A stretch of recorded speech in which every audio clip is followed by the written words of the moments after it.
U.S. lawmaker urges government to guarantee all deposits to avoid runs on smaller banks. A U.S. congressman has urged the federal government to temporarily insure every bank deposit in the country.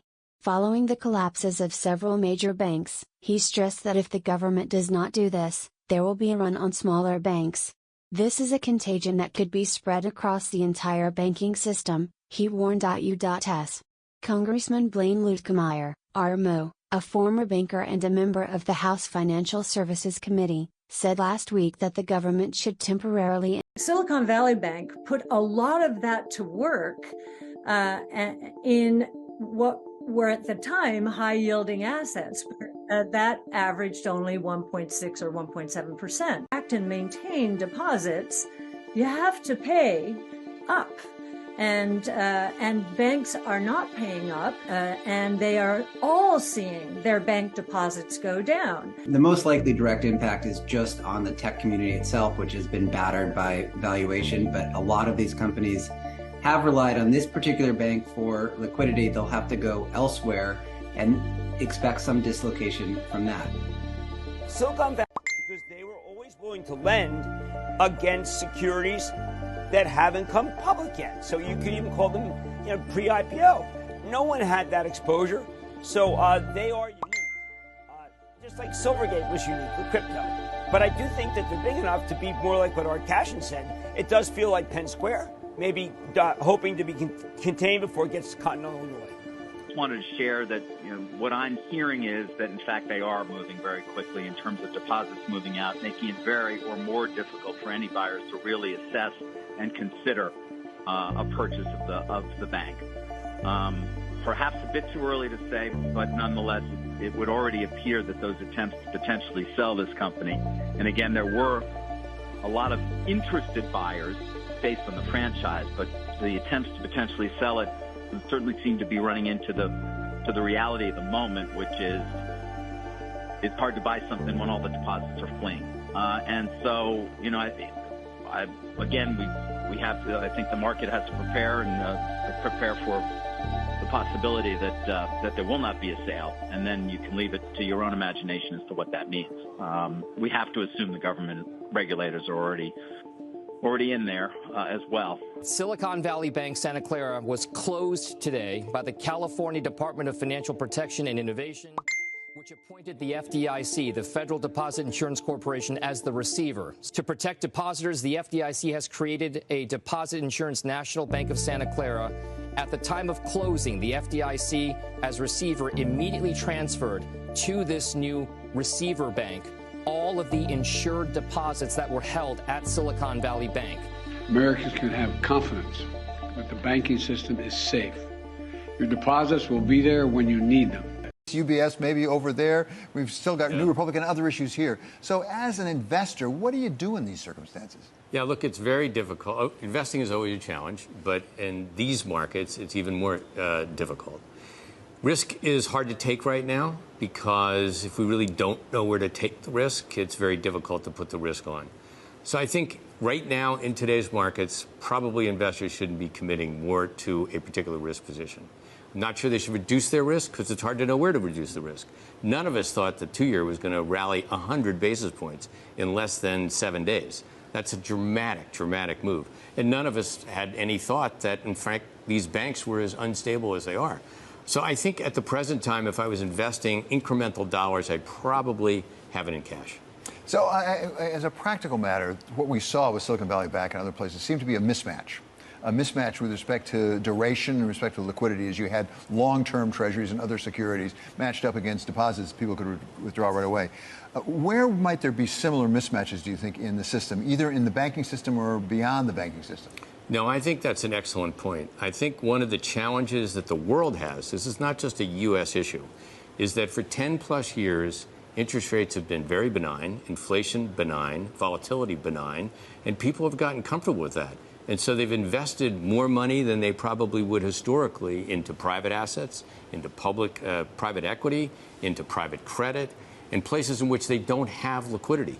And now that interest rates are much higher in the front end, that cost of that liquidity is actually significant. And what we're seeing is a disintermediation of cash moving to where you can get 5% in short rates, whereas before you were getting 0. So yes, it's happening in the banking system. It's happening any place that is actually benefited from very low rates and low volatility. It's happening in the insurance. People who have insurance policies are saying, well, if I actually terminate my insurance policy and buy a new one, or actually buy a public security like a bond, I might get a better return. So we're going to see this continue to roll through the economic environment, and it's not over yet, and it's going to continue. Part of the problem is marking to market. We haven't had it in, obviously, we've now learned the banking sector when it comes to some of these long-term treasuries. You've been on Wall Street Week before talking about in some of the private markets, private credit, private equity, and things like that. How does that work its way through the system? Because sooner or later, if it's worth less, we have to recognize that. Yeah, I think that that's right. Look, what we sort of don't want is we don't want people with private assets to be forced to sell because they're not liquid. They ultimately will be sold at significant discounts, and the buyers of them are going to charge a lot for the liquidity. So it would be better if people who had those assets could hold them. But you're right, they're valued at rates or levels that are probably higher than what their actual value is. And so we have to sort of engineer a change over time.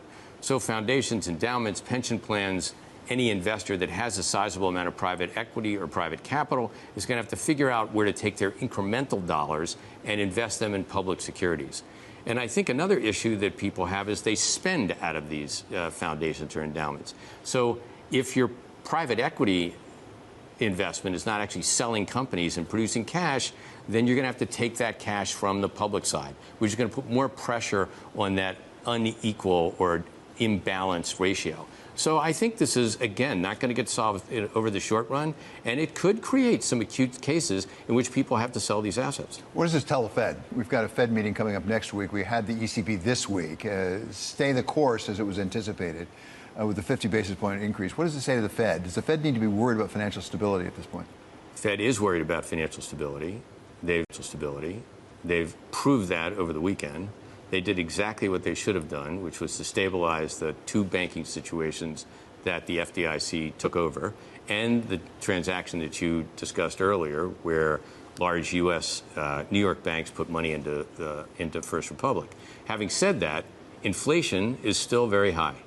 And we have to think about the fact that inflation affects the broad economy, not just the banks. And if we don't continue to fight inflation, then the bill we're going to have to pay at the end is going to be even bigger.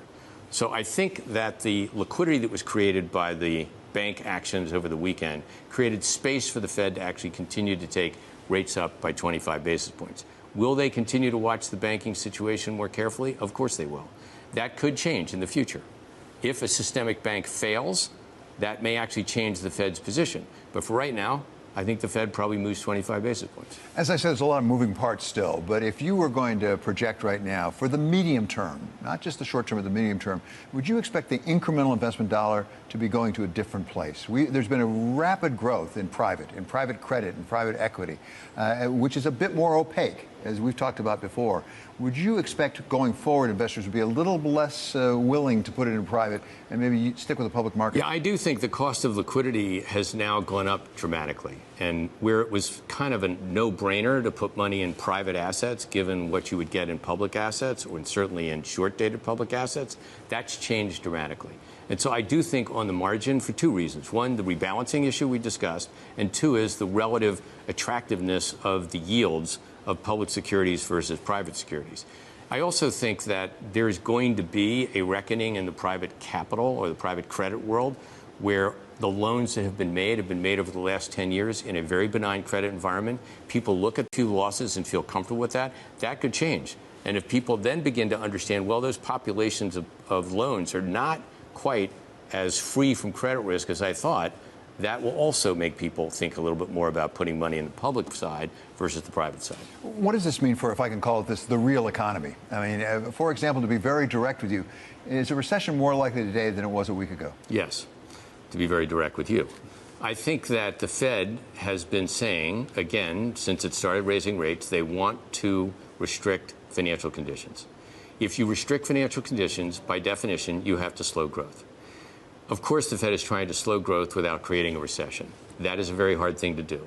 With the banking crisis, you're probably also seeing financial conditions both loosen as a result of the Fed's action, but also tighten as a result of regional banks husbanding their cash and not lending as aggressively and worrying more about credit risk and therefore on the margin probably not lending.